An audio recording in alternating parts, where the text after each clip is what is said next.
సంయుక్త కిసాన్ మోర్చా పిలుపు మేరకు కర్నూలు జిల్లా కలెక్టరేట్ వద్ద శుక్రవారం రైతు, కార్మిక, విద్యార్థి, యువజన సంఘాలు ధర్నా నిర్వహించాయి. సిఐటియు నగర కార్యదర్శి నరసింహులు, రైతు సంఘం జిల్లా ఉపాధ్యక్షులు శ్రీనివాసులు అధ్యక్షతన జరిగిన ఈ కార్యక్రమంలో కేంద్ర ప్రభుత్వం తీసుకొచ్చిన 4 కార్మిక, రైతు వ్యతిరేక చట్టాలను రద్దు చేయాలని నేతలు డిమాండ్ చేశారు. రైతులు, కార్మికుల హక్కులను కాలరాస్తూ కార్పొరేటర్లకు మేలు చేస్తున్న మోడీ ప్రభుత్వ విధానాలను వెంటనే ఉపసంహరించుకోవాలని, పీడీ యాక్ట్లు రద్దు చేసి అప్పలరాజును విడుదల చేయాలని వారు కోరారు. సంయుక్త కిసాన్ మోర్చా పిలుపు మేరకు ఈరోజు దేశవ్యాప్తంగా వామపక్ష విద్యార్థి, యువజన అట్లాగే కార్మిక, రైతు సంఘాల ఆధ్వర్యంలోన ఆందోళన నిర్వహిస్తున్నాం.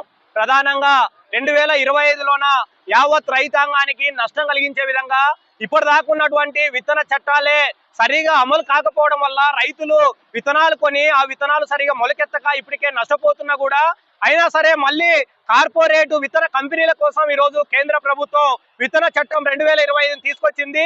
దీన్ని తక్షణమే రద్దు చేయాలని చెప్పేసి దేశవ్యాప్తంగా రైతాంగం డిమాండ్ చేస్తున్నారు.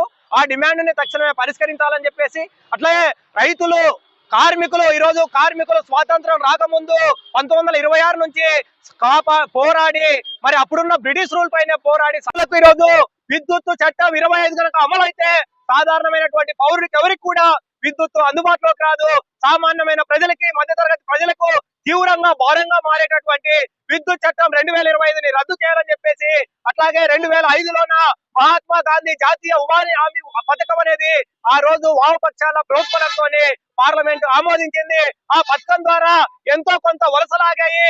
ఇప్పుడు కనుక ఆ పథకాన్ని రద్దు చేసి బీజేపీ రామ్జీ పథకం అమలైతే అంటే చట్టంపై పథకం వస్తే మాత్రం రాబోయే నాయకుల పైన పెట్టినటువంటి ఏవైతే రౌడీ సీట్లు ఉన్నాయో వీటిని కూడా రద్దు చేయాలని చెప్పేసి ఈరోజు ఆందోళన చేస్తున్నాం.